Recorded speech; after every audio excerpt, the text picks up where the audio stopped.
ನಮಸ್ಕಾರ ವೀಕ್ಷಕರೇ, ಕನ್ನಡ ಫ್ಯಾಕ್ಟ್ ಚೆಕ್ಗೆ ಸ್ವಾಗತ.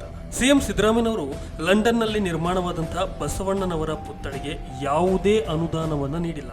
2018ರಲ್ಲಿ ಸಿಎಂ ಸಿದ್ದರಾಮಯ್ಯನವರು ಮುಖ್ಯಮಂತ್ರಿ ಆಗಿದ್ದ ವೇಳೆ ಹಿಂದಿನ ಮುಖ್ಯಮಂತ್ರಿ ಆಗಿದ್ದಂತಹ ಜಗದೀಶ್ ಶೆಟ್ಟರ್ ಅವರು ನೀಡಿದ್ದಂತಹ ಅನುದಾನವನ್ನ ಕಡಿತಗೊಳಿಸಿದ್ರು. ಆ ಮೂಲಕ ಬಸವಣ್ಣನವರ ಪ್ರತಿಮೆ ಲಂಡನ್ನಲ್ಲಿ ನಿರ್ಮಾಣಗೊಳ್ಳುವುದಕ್ಕೆ ತಡೆಗೋಡೆಯಂತೆ ಕೆಲಸವನ್ನು ನಿರ್ವಹಿಸಿದ್ರು ಎಂಬ ವಿವಿಧ ಬರಹಗಳೊಂದಿಗೆ ವ್ಯಾಪಕವಾಗಿ ವಿಡಿಯೋವೊಂದನ್ನು ಹಂಚಿಕೊಳ್ಳಲಾಗ್ತಾ ಇದೆ.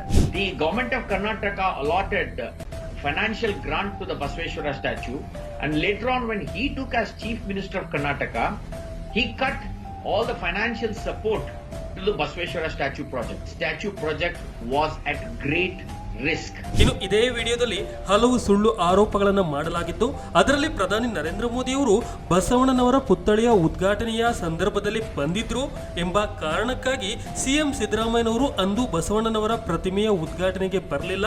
ಆದರೆ 2018ರಂದು ಲಂಡನ್ಗೆ ತೆರಳಿದ್ದಾಗ ಸಿಎಂ ಸಿದ್ದರಾಮಯ್ಯನವರು ಬಸವಣ್ಣನವರ ಪ್ರತಿಮೆ ಬಳಿ ಫೋಟೋ ತೆಗೆಸಿಕೊಂಡು ಅದನ್ನು ತಮ್ಮ ಸಾಮಾಜಿಕ ಜಾಲತಾಣದ ಖಾತೆಯಲ್ಲಿ ಭಾವನಾತ್ಮಕವಾಗಿ ಬರೆದುಕೊಂಡು ನಾಟಕವಾಡಿದ್ದಾರೆ ಎಂದು ನಿಂದನಾತ್ಮಕವಾಗಿರುವ ವಿಡಿಯೋ ಒಂದು ಕೂಡ ವೈರಲ್ ಆಗ್ತಾ ಇದೆ. ಹಾಗಿದ್ರೆ ಈ ವಿಡಿಯೋದಲ್ಲಿ ಹೇಳಿರುವ ಅಂಶಗಳು ನಿಜವೇ ಅನ್ನೋದನ್ನ ಪರಿಶೀಲನೆ ನಡೆಸೋಣ.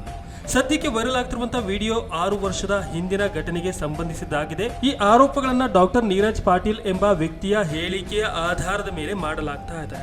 ಈ ನೀರಜ್ ಪಾಟೀಲ್ ಅವರು ಖಾಸಗಿ ಸುದ್ದಿವಾಹಿನಿಯೊಂದರಲ್ಲಿ ಮಾತನಾಡುವಾಗ ಸಿಎಂ ಸಿದ್ದರಾಮಯ್ಯನವರು ಜಗದೀಶ್ ಶೆಟ್ಟರ್ ಅವರು ಮುಖ್ಯಮಂತ್ರಿಯಾಗಿದ್ದಾಗ ನೀಡಿದ್ದ ಅನುದಾನವನ್ನು ಕಡಿತಗೊಳಿಸಿದ್ರು.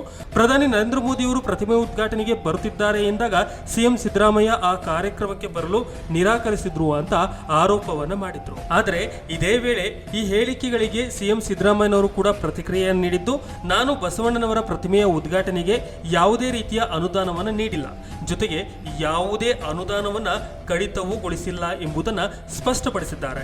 ಅನುದಾನನೂ ಕಟ್ಟು ಮಾಡಿಲ್ಲ, ಅನುದಾನನೂ ಕೊಟ್ಟಿಲ್ಲ. ಕಟ್ಟು ಮಾಡಿಲ್ಲ. ಹಿಂದಿನ ಸರ್ಕಾರನೇ ಕೊಟ್ಟಿತ್ತು 2010ರಲ್ಲಿ ಅವರಿಗೆ.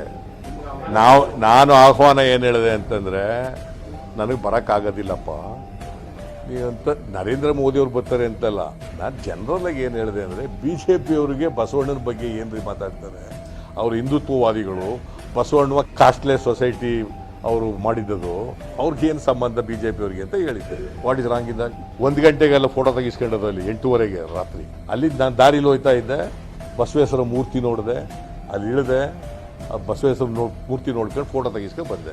ಇಷ್ಟು ಮಾತ್ರವಲ್ಲದೆ ಬಿಜೆಪಿಯವರು ಅಥವಾ ಪ್ರಧಾನಿಯವರು ಆ ಕಾರ್ಯಕ್ರಮಕ್ಕೆ ಬರುತ್ತಾರೆ ಎನ್ನುವ ಕಾರಣಕ್ಕೆ ನಾನು ಹೋಗಲಿಲ್ಲ ಎಂಬುದು ಸುಳ್ಳು.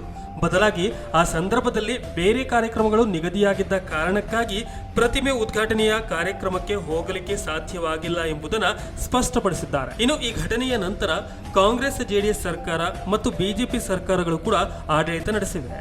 ಈ ಸರ್ಕಾರಗಳ ಅವಧಿಯಲ್ಲಿ ಕೂಡ ನೀರಜ್ ಪಾಟೀಲ್ ಹೇಳಿಕೆಗೆ ಯಾವುದೇ ರೀತಿಯ ಅಧಿಕೃತ ಮಾಹಿತಿಗಳು ಅಥವಾ ಸಾಕ್ಷಿಗಳು ಲಭ್ಯವಾಗಿಲ್ಲ. ಅವರ ಹೇಳಿಕೆಗಳಿಗೆ ಪೂರಕವಾದ ಯಾವುದೇ ಸಾಕ್ಷಿಗಳು ಸಿಕ್ಕಿಲ್ಲ. ಹಾಗಾಗಿ ವೈರಲ್ ಆಗುತ್ತಿರುವ ವಿಡಿಯೋ ಮತ್ತು ಅದರಲ್ಲಿ ಸಿಎಂ ಸಿದ್ದರಾಮಯ್ಯ ಅವರ ವಿರುದ್ಧ ಮಾಡಲಾಗುತ್ತಿರುವ ಆಪಾದನೆಗಳು ಸಂಪೂರ್ಣವಾಗಿ ಸುಳ್ಳಿನಿಂದ ಕೂಡಿದೆ.